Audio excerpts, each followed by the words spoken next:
Hey guys, I just want to take a real quick second and show you guys that on the side of this cell you guys can actually see the space in between the plates and the amount of production it's going to have, or in this case how much water is actually filled in this cell.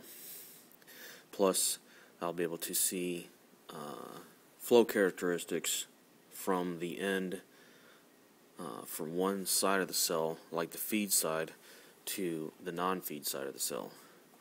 So I just wanted to go ahead and show you guys this real quick before I finish filling it up with water, which, by the way, I've only used about half a gallon or so. I don't know if you can see it or not, but right in this plate right here, there is a little bit of production. Well, in this area right here you can see some.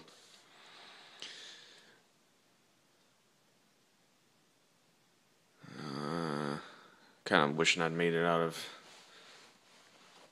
polycarbonate or Lexan. I mean, it made it a lot easier to see.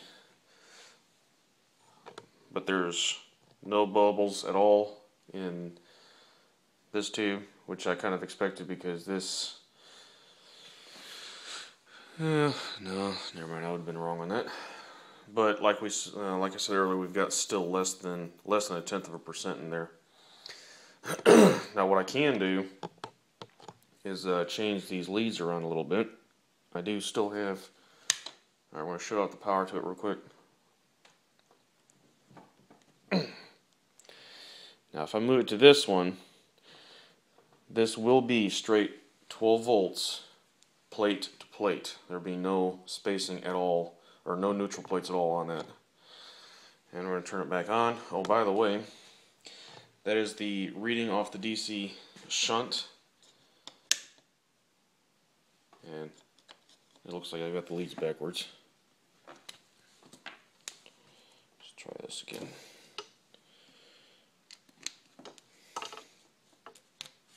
Alright, there we go. Now it's reading correctly.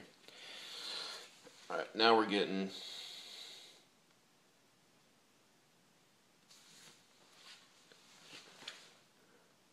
all I gotta say is wow. Alright, now it's actually starting to produce some. That plate, or this assembly, or this plate right here that looks black almost, that's filled with gas. Let me shut it off. Maybe you guys can see it clear up.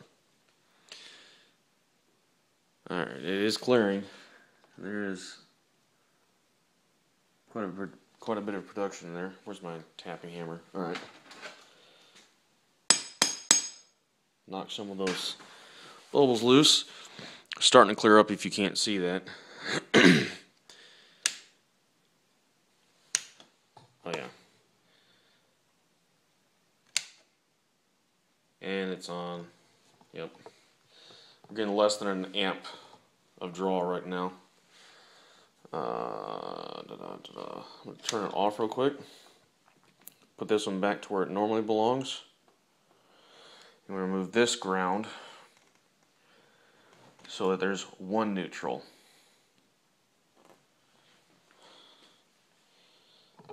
I guess you guys didn't see me move that.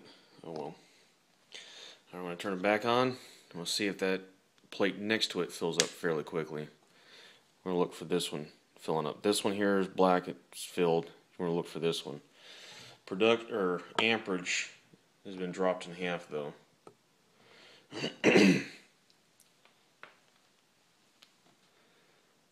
Alright, yeah, I can see production in there now. In that plate right next to this blacked out one. Kind of wish I'd had my other lamp.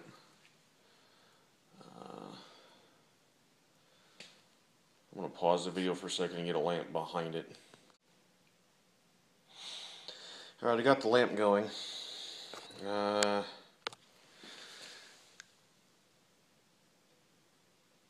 You know, I think I see it in the video on the small screen, but just in case you can't see it, I'm going to pull it out.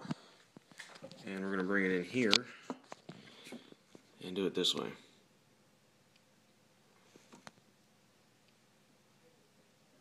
There we go. Yeah, you can see it going there. Now some of the other plates are starting to produce a little bit too. Obviously not near as much, but we are getting some now in those first two plates. Now with that plate assembly, or the way I've got those plates right now, there's about 6 volts going across that assembly, or going across those two plates. So we're going to cut power again.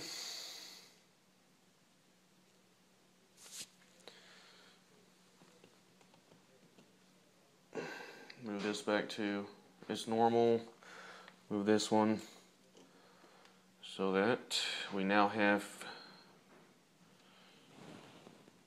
2 neutral plates in between.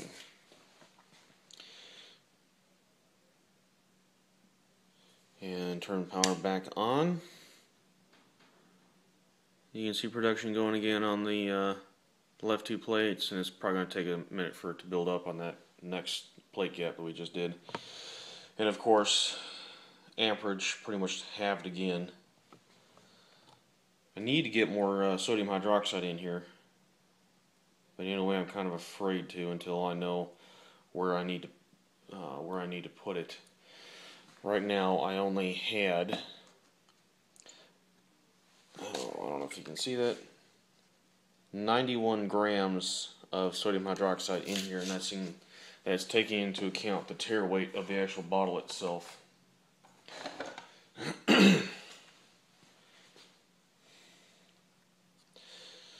But it's starting to come up late tonight, and I still have to get up to go to work in the morning, so I'm probably just going to leave this be for a little while.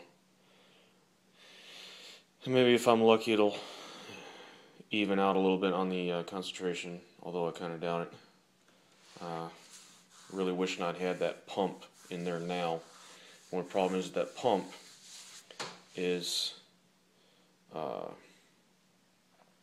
it's 12 volt DC, and I still do not have a PWM yet to slow the motor down while I've actually got it attached to the cell. Like I said before, that pump will be necessary when I go to put it on the truck, because the reservoir and the cell will be at the same level. So I will have to have forced circulation in it, or in the system. 0.09 amps is what we're drawing right now with the 2-plate neutral. And actually you can start seeing production from this one right here. It actually built up enough to see production in there, so it's got some going right there. Yep. So, alright. Thanks for watching, y'all. Please rate, comment, and send me messages if you guys want a copy of that file that I've got. Like I said, all you gotta do is plug in the amount of water that you've used, and then you can find out how much sodium hydroxide or KOH that you guys need to make whatever percentage that you guys want. Or you can use the bottom one and record how much you've put in it at the time, so that you guys can find out what your current percentage rate, or percentage by weight, is. So if you guys want that, let me know. Shoot me a message on YouTube, and I'll send over that page, and we'll go from there. I'm probably going to go ahead and show you guys the rest of that file as a video by itself. I've got several other goodies in there that it's got lots of formulas and stuff like that. So please rate and comment so that other people can see. I'd love to hear from you guys anyways. Not too many people so far have subscribed or left comments, so let me know what y'all think. Thanks. Bye.